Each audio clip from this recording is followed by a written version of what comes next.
Hi, my name's Phil. I like talking about politics, and in this video, I'd like to discuss how the government watchdog for regulations has branded the government's anti-strike legislation proposals as not fit for purpose. A surprise to nobody, but an indication of just how desperate the Tories are to distract voters with pointless culture wars. But first, if you'd like to be notified of daily news in politics, please subscribe to the channel and click the bell notification icon. So the Regulatory Policy Committee scrutinises proposals for new regulations in order that parliamentarians in the House of Commons and the House of Lords really can vote on the proposals with some independent assessments.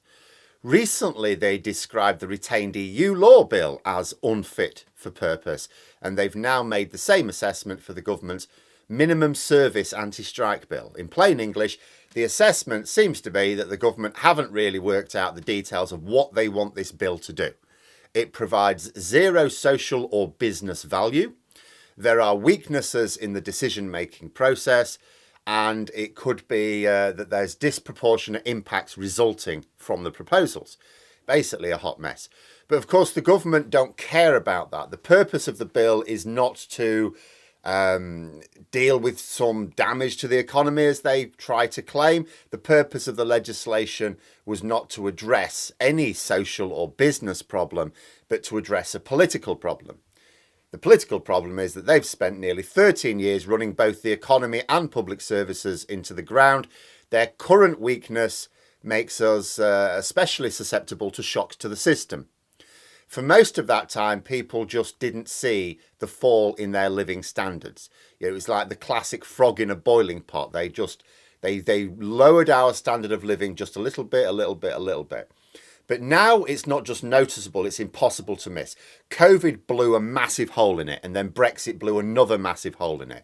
You know, a combination of the time that they've been undermining our social infrastructure, along with, as I say, those hits from COVID and Brexit, has meant that the collapse is now very, very clear in people's minds. They can see it. It's unavoidable. The Tories have got no intention of trying to repair any of the damage because the damage was entirely deliberate. What wasn't deliberate is that we would see it, but the damage itself was deliberate. So they seek to distract us instead, because that's where the problem is. The problem is not that the damage has been done, is that we've seen it. Right, we need to stop people seeing it. The party which appealed to the public to give them a majority so that they could get things done at the last election now has its majority, but is claiming, I can't do anything about this. That's out of our hands. We can't do anything about that. Well, that's down to this. You know, everything's down to something else. It's like they can't do anything. Whenever you say, well, hang on, isn't this the government's job? No, because of these things that have nothing to do with us. It has long been a Tory tactic to invent enemies of the state to distract people from the real enemies. But whereas they used to pin the blame on minorities, and they're still doing a lot of that, you know, or those who wouldn't vote Conservative anyway. But now they're blaming everyone. They're so trapped, they're cornered. They're blaming everyone. The enemies of the state now include doctors, nurses, teachers, lawyers, early retirees, even people who complain about the lack of tomatoes instead of just making bolognese with turnips. So, of course, this anti-strike legislation was going to be a mess. The Conservatives don't have time to work out coherent bills, especially when the bill is not even intended to change anything, just created another distraction for a while. It used to be the case that the Conservative dead cats would be just saying something outrageous to take control of the headlines for a day or two while sneaking through some unpopular legislation or making public some, announcement that the public would not welcome. Now they're actually wasting parliamentary time on the nonsense. Their proposal is unable to demonstrate any benefits at all. The government say they need this to protect businesses and the economy, but the Regulatory Policy Committee says there's no evidence it provides any benefit to businesses or the economy. In fact, they say there's no evidence it provides any benefits at all. And Sunak's general attitude to the industrial action was dealt another blow earlier this week. It was revealed that the Treasury took billions more in tax revenues than they'd planned for. I think the surplus was several times the amount needed to give nurses their inflation-linked pay increase, for example. That would still represent a real terms pay cut since 2010, when the Tories came to power, but would be enough to end the strikes. In fact, the government could probably get away with a below inflation rise and still end the strikes. But the point is that the government cannot claim that they can't afford it, or they'd have to put up taxes to pay for it. They wouldn't. In fact, the government are getting themselves caught in a right mess here. Right now, the only saving grace for Sunak is that his party has broken so much of the country that the media has got no shortage of distracting news to shine the spotlight on, which means that the strikes are not really getting the attention they should. I think if we were to see a relatively quiet period of political news, it's probably not going to happen, this would be a massive headache for the government. Their claims of unaffordable pay rises blown out of the water.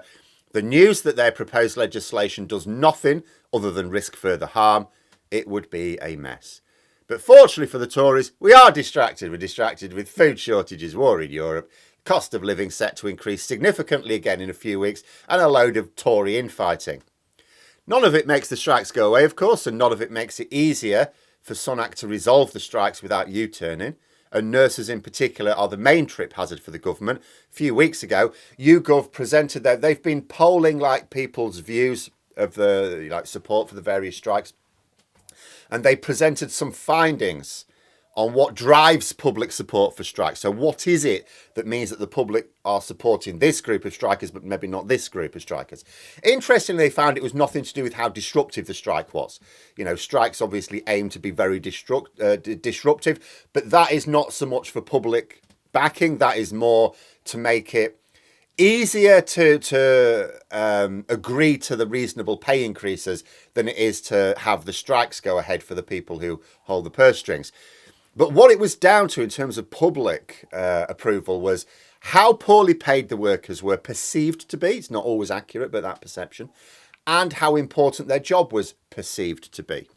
This is why the government tried to conflate train drivers with the rail workers, which mostly make up the RMT. The RMT are not the union for train drivers, that's ASLEF. But for other staff who are mostly paid below average salaries. But, of course, the government, the public may have a lot of sympathy for people being paid well below the average who are struggling. So we'll pretend that actually they're on 60, 70 grand a year. So by pretending it was all about the much higher paid train drivers, the government and the media with them blunted public support for the rail workers. They tried something similar with nurses and teachers, quoting much higher salaries than was the case for either. I had to laugh when they tried quoting an average salary for a teacher, which obviously I haven't been a teacher, I knew was dead wrong, which was higher than the very top of the pay scale in England. How do you have an average that's above the highest level any classroom teacher's paid? But although the government can potentially win their abhorrent war against workers in some sectors, I think they are making a mistake with nurses especially, and I think also teachers as well. Nurses, because everyone perceives them as being absolutely vital public sector workers, and stories of nurses needing food banks or getting paid less than in McDonald's, which are both true, is going to mean that they tick both boxes with the public. As for teachers, the same's also true with the added bonus that teachers can talk directly with parents about the state of education funding. The parents can see it for themselves. The schools are constantly asking to chip in some money for pencils and books and things like that. That's a lot of voters getting the facts straight from the horse's mouth. Rishi Sunak has obviously risen to his current position without learning the vital lesson in life. You pick your battles. You pick your battles. If you choose to fight a war, it doesn't mean to say you have to fight every battle going. He has chosen to fight a war against ordinary workers. Okay, he's done that. It's not an unwinnable war, but it didn't mean he had to pick every battle going. I suspect this is a consequence of the fact that Sunak has never actually had to fight real battles in the past, so he's never really learned risk assessment. What are my chances of winning this battle? What are the consequences of losing? And what are the benefits of winning? He's never really had to factor in that sort of risk assessment. He's had everything handed to him on a plate. He may think he's had to work hard, but he's never had to battle, has he?